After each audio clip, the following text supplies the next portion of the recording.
Good morning, everyone. Welcome. This is Angela Coulter and Sarah C. Avignani with special guest, Yes. bringing you this week's Ascended World. So we're here and we have to speak loud because now we have the computer all the way back there. We're here in sunny St. Petersburg, Florida, on the tail end of one of our deep dive weekends. And of course, we love to share with everyone what it is that we were focusing on this week. So Pull up on my phone. oh yeah, sorry, go pull up so we can see any comments or anything. Here we go. All right. Awesome. Got it.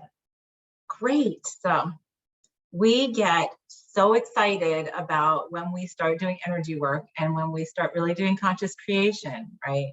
That we're like, I'm going to change this and I'm going to create this and I'm going to do this and it's great. It's magical and it's fun, right? I find it really fun. Like that's, Well, and productive. yes. Productive, but it's productive to a point.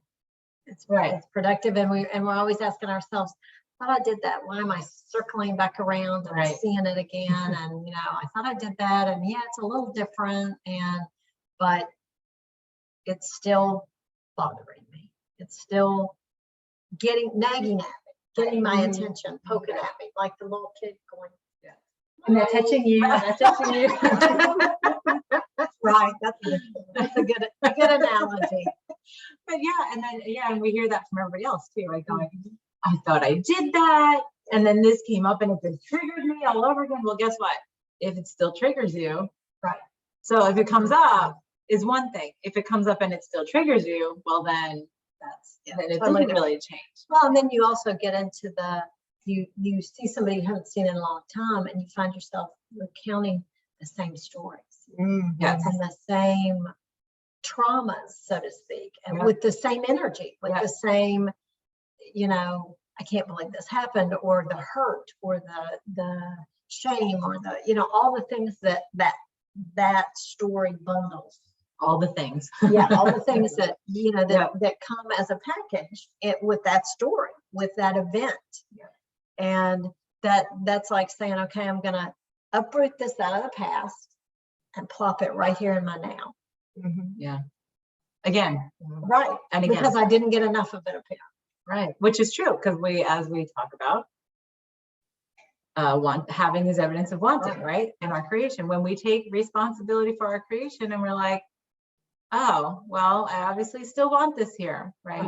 But then, and I know anybody who's done this kind of work will say they know they've had the temper tantrum, right? The 3-year-old going, no, I am done with this. I'm tired of this. I'm ready for something else. Why is this coming back again? We've talked about this. Yes. I know we've talked about this, and I know that we've brought it up, and I know we said, yes, it feels like it's coming back around, but it's that little bit different. Well, but it's still coming back around. Like the example you gave a few weeks ago between the circle and the spiral. Right. It's like you still go through, like if you look at it from another angle, it's like you're going in the same circle, but no, it's like the spiral. As long as you don't jump back into the circle, right? Exactly. As long as you don't, or bring what's in the circle out to what's in the spiral. Yeah, for me, like the testing part is like, okay, how much is triggering me this time around? Right? And if it's less, then I'm like, okay, I'm in progress. If it's the same, it's like, gotta look at that again. What we've been working with though is even changing that. Even changing that to where, yes, you can spiral around, but you're in total observation of it. Yeah. You pass by like, oh, see you later. Yeah. Oh, hey, hey. But once it gets to that point, it's almost not seem like it's done. Well, it just is. Yeah. It just is. It's just right. Yes. So then how do we get there, right? That's the question, because that's the key that many seem to be missing, right? And we've had our share of that as well. Oh, absolutely. Rushing to get through. Right. Right. And so we've been talking a lot in this past year about sitting with things, right? Sitting in, letting our egos have the temper tantrum, sitting in the emotion, allowing it to, instead of pushing through, because we have that tendency to say, that's how I can power through this. And I just need to get through this, because once I'm on the other side, then I believe I'll be done. Yes. And So, I don't know how many times we've had to prove to ourselves that's not the case. right.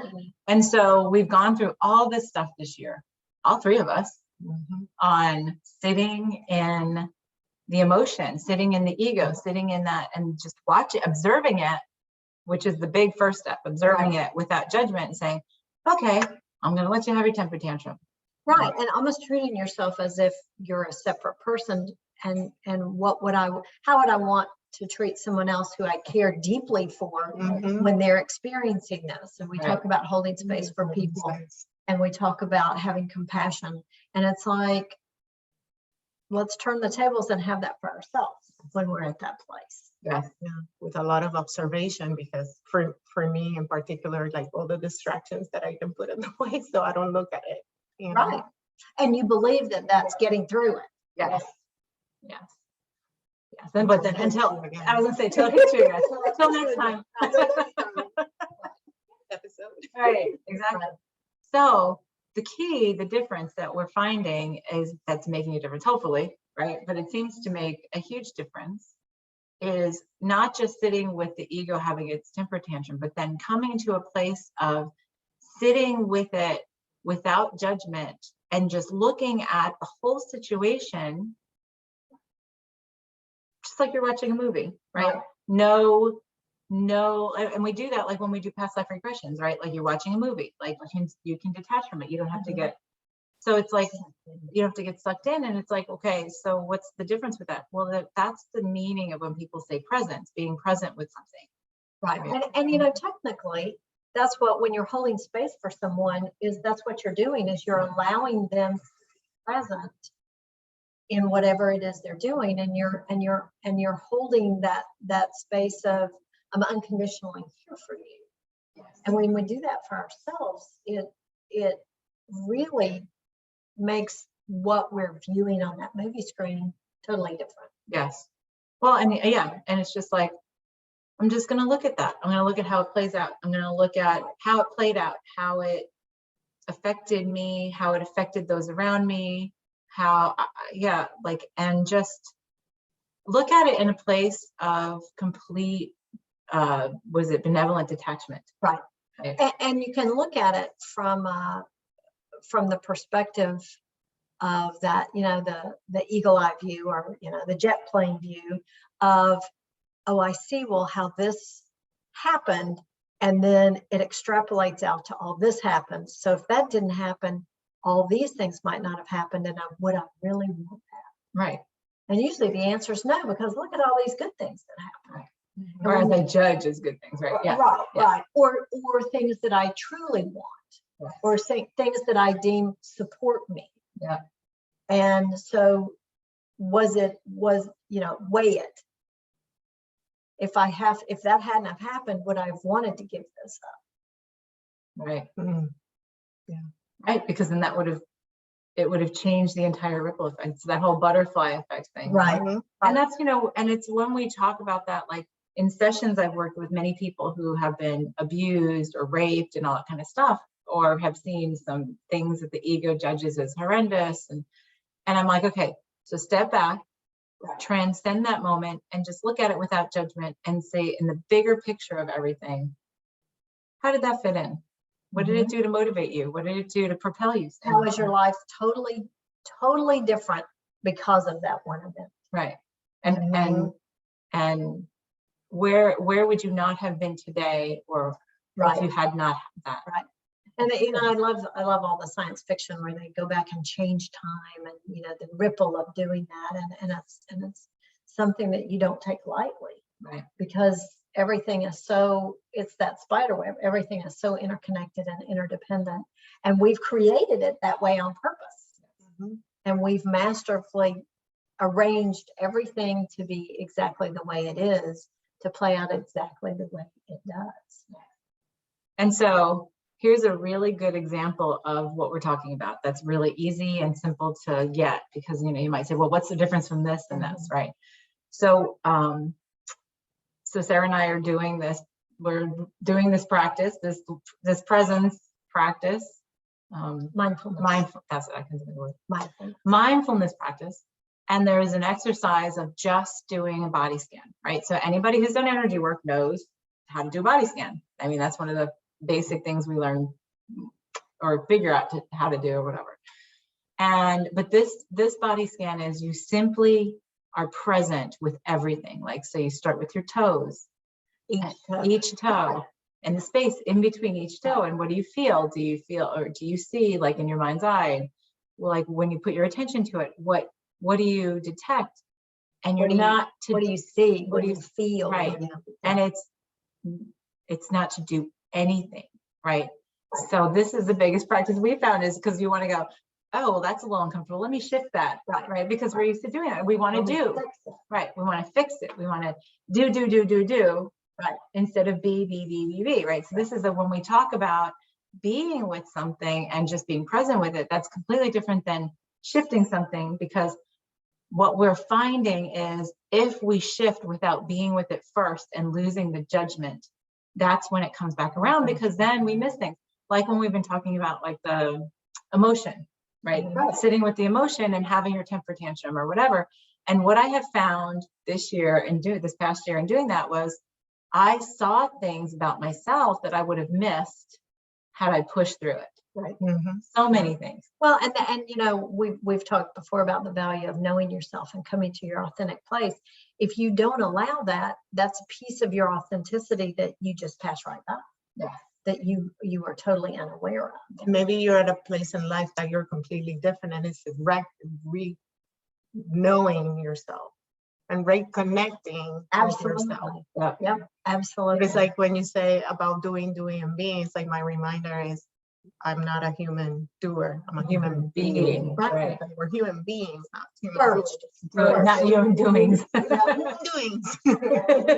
Exactly. But yeah, and so it's been a practice for us to get to that place of just looking at something and right away, because even like intuitively, we're in such practice and been doing it for so long that it's like I will see something sitting in the cells. Right. Oh, that needs to get out. That needs And to I'm get like, out. oh, okay, I can let go of that. It's like, nope, that's doing. Right. You're just being with it. And it's like, oh, okay, so I'm gonna just sit and look at it and see it and acknowledge it for what it is and how it served me, and ask what is it there to still tell me that I haven't yet gotten. Well, Yeah. and the best part about that practice is to sit there and in that place of acceptance, gratitude just naturally creeps in. It's just a natural consequence or side effect, if you will, of just that complete and utter acceptance. And once you get to that place of gratitude, things just shift.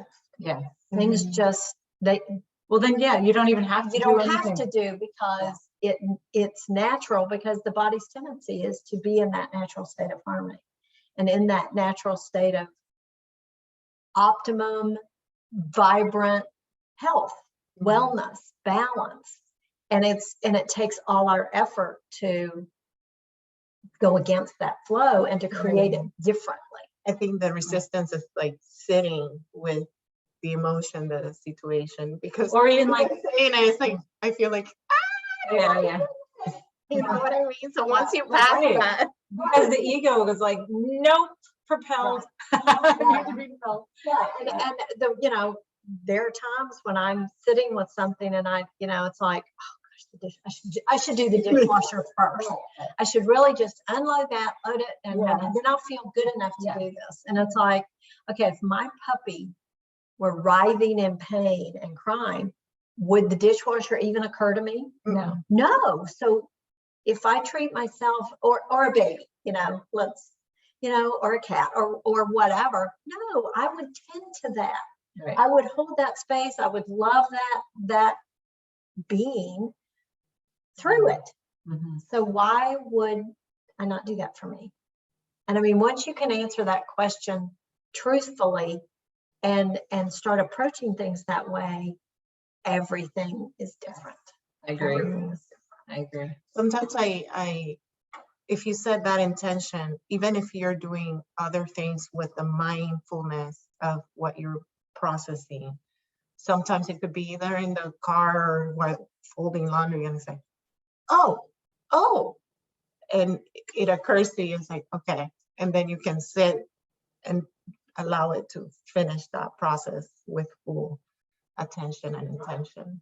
And there's things that you observe that have always been there Mhm. that you never see, just like when we were practicing with mindful eating.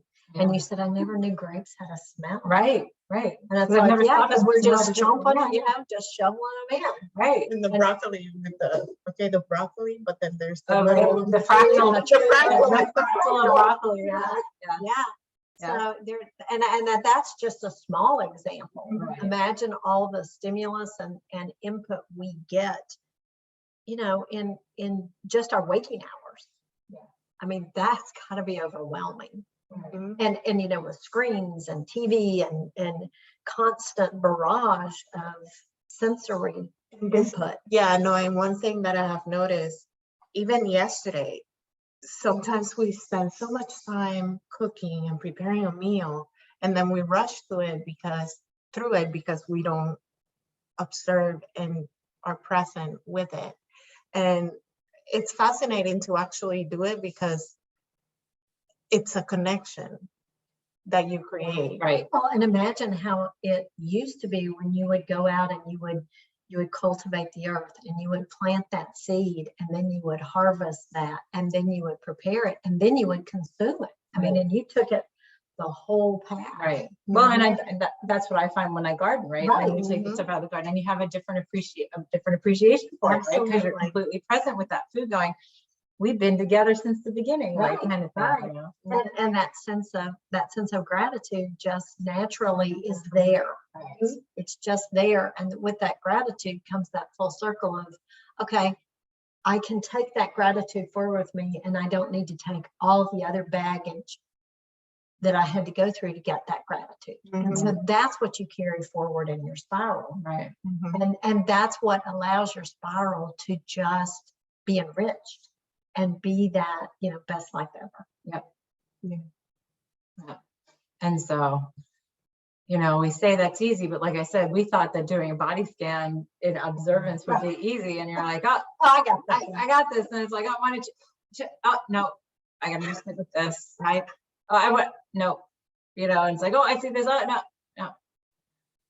And it's funny that I had not, until we did that, I had not realized how automatic it had become for me. Oh, right. It's like autopilot. Oh, Yeah. the brain just gets switched to that mode. And it's like, Because the first step is remembering that we can do that. And then it's like, oh, it's like a magical playground and I can do this. And it's like, right. But it's almost like the difference of, putting one Band-Aid on top of another until you just look at each layer and be like, okay. well, There's even parts that feel a little bit. Yeah. right, and even sitting and allowing the floor to support you. Yes. When I found that when I just focused on that, it was like I felt the floor in places that I wasn't previous to. Right. And it was like I really felt myself just allow, and that level of relaxation was like, I so needed that. Right. I Right. so needed that. Right. Yeah. So take time this week. I think we're going to go to our clearing now because we pretty much got that. I know done. that was, It's pretty that was simple fun. and it's really powerful. So this is the, so what do? It's to stop with anything and try that with yourself. Try doing a body scan and not do anything. Just observe it. Right. And don't judge it and just say. And when we say observe it with your senses. What am I feeling? Right. Do I feel pain?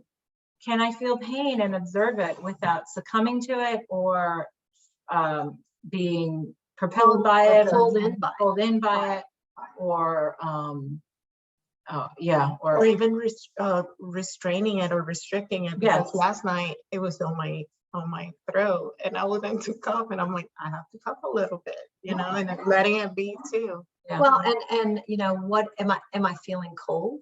Am I feeling the chair I'm sitting in or the floor I'm laying on or the bed? Is it cradling me? Is it cushioning me? And do I feel my pulse? Do I feel the pulsing?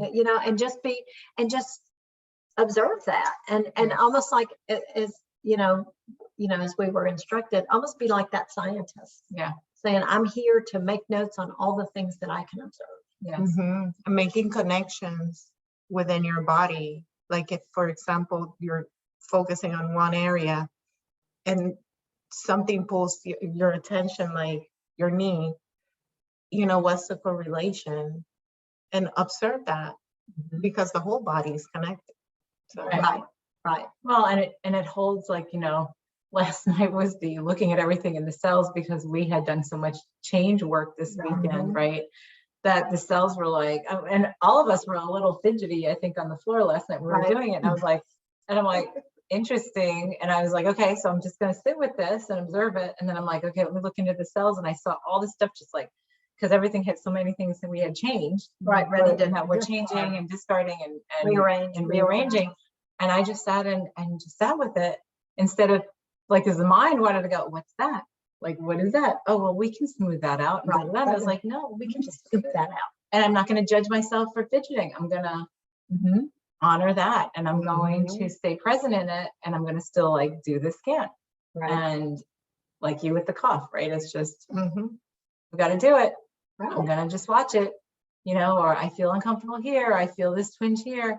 And I'll look at all the cells that are shifting and moving and, you know, like releasing and whatever. And it's like, okay, well, I'm just going to breathe, and I'm going to continue breathing, and I'm going to just watch it. Because in observation at a more expanded level is how you feel the energy itself in your body. Yes. Like if you touch something and you get shocked, it's the same thing. It's like sometimes you feel stuck energy in different places, and that's what brings the awareness of maybe there's something I need to look at.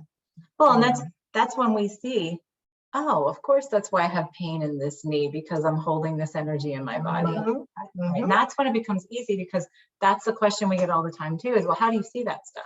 Well, yes, we are actually pretty adept at that, right? But that's taken a lot of practice. And we've done presence, but not to this level, right? And again, it becomes an automatic thing of, oh, I'm going to shift, oh, I'm going to power, and that's our energetic way of powering through. Like, I'm just going to change that. And being open to do it different ways, because for me, for example, one of the reasons why I was fidgety was because I typically do it when I'm stretching or doing yoga, and then being able to do it just in full relaxation, it was like, and I did move at some points, because it's what helps me move that energy consciously.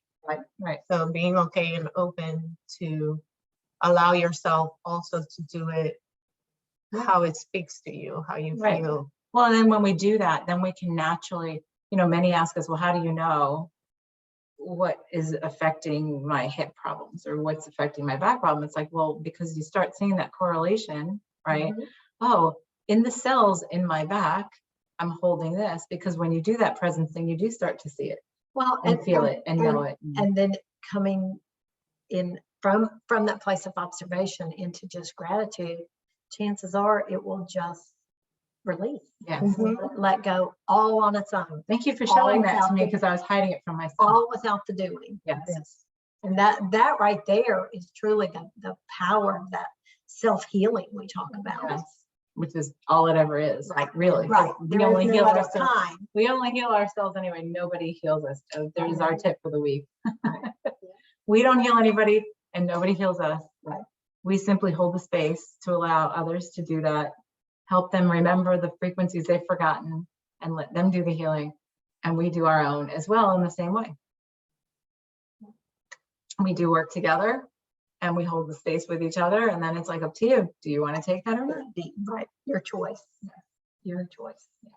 And it's always in the power of us. So the clearing for today right, is I allow myself to be present with everything. Right. How about I just allow myself to be present? Yeah, I like that. I allow myself to be fully present. Yeah, it feels like there needs to be something else in there, but nothing needs to be there. So I like it. yeah. Okay. I like it. All right. So as we always do, everybody, you know, get comfortable, close your eyes, take a deep breath as we step out of separation into wholeness and oneness. And we set ourselves at the vibration where that is our truth, that is from where we exist, create, and experience.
All right.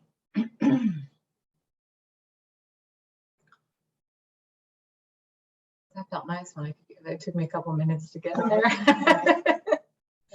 All of a sudden I was like, oh, my back was uncomfortable and this, and I was like, just be present with it. I was feeling a lot of pulsation. I did it. Yeah. To the point that I I was bet- like, yeah. wait, I almost felt like I was I was- rocking. That's our vortex that we haven't closed yet, you know, yeah. Right. Yeah, me too. I started doing the little circles. I got really hot. I was like, the air conditioning's running. Why is it hot? Yeah. Mhm. The other thing that came to me is what a great time of year to practice this is spring.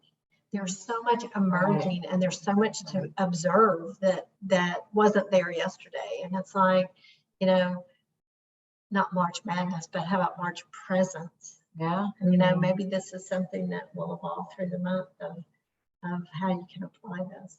Yeah, because like I think we were talking yesterday about when I used to have my herb nursery, right? And that is probably the first step I took into really learning presence, because there's nothing with plants but presence.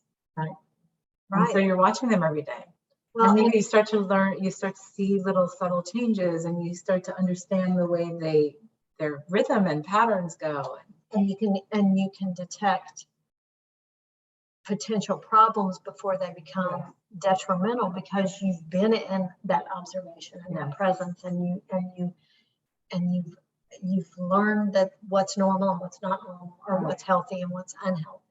And helping us to get to that presence is also teaching us patience. They don't sprout overnight. Well, right. You know, it's that. Right. And I've said to people, like when they come into sessions, I've said, so what do you do that lets you be, and I do actually say that, what do you do that lets you be just present in your happiness, like in who you are and all that kind of stuff? And I'm like, you know, it doesn't have to be this formal meditation. It's like, you know, some people like mowing the lawn is, you know, I like mowing the lawn. That's a big one. Yeah. Yeah. I mean, and then some people it's gardening, because, and people don't realize it's being with nature, because nature shows us to reminds us how to be present. Trees. It's nothing but present. Yes. That's for sure. Sit with your trees. Right. Talk about presence. And they do. The most fascinating thing about trees is they've done a whole bunch of studies, and there's a whole book on the secret life of trees. Yeah. And a guy who did a bunch of, you know, studying or whatever, that, you know, trees communicate with each other. It is like in the movie Avatar, you know, they do communicate with each other. It's just not in the same time frame that we do, because they live in a much different, you know, perspective of presence, right? Time is a human Construct, yes. not a tree one. And they have their own rhythm and their own time, but it's more like the seasons and the sun and the water and those things. Not, my watch says I should eat now. Right. And I mean, trees will change their chemistry when an animal that eats its leaf approaches so that it tastes more bitter. Yes. To preserve its life, you know. And when one tree is struggling, they send water that way. Yes. Or the scent, they have a scent, a smelling sense, or a sense that warns others that, okay, this one is going through something, so be aware. Right. And I find that my intuitive skills and my connection is like even more amplified when I'm just present in something, right? When we're present, like when we're like just present with each other, how many times we finish each other's sentences or have the same thoughts, and it's effortless. That, you know, people talk about, oh, practice your telepathic communication. You know how you practice telepathic communication? Presence. Yes. Because the more you're in presence, the more then you are in that saturation of like wholeness and oneness and your connection to everything. And then it's not even it's just, it's your natural state of being. It's just connection. Yeah. So baby steps, just be present with, you know, choose something, just be present with your body, do a body scan like that. Be present with your food. Just be present with, if something comes up that triggers you, just be present with it. Just look at it. Don't judge it. Don't judge it as good or bad. Don't judge it as, you know, I want to run the other way, which the ego sometimes does, right? Or even to it. I want to run to it because that feels so much better and comforting to me. Well, let me just look at that. Right. What No. does that say? What is that telling me that I'm not looking at otherwise because I'm just going and doing? instead of being, so. Lots of fun that can be open with that. So. So if you want to hear more about this, like, love, share, subscribe, follow, all those things. Yeah. So you can make sure that you hear more about this as we put it out there. Absolutely. Mhm. Yeah. Thanks for joining us. This is Angela Coulter and Sarah C. Gavignon. with our special friend. Yashmin. We'll see you next time. Thank you.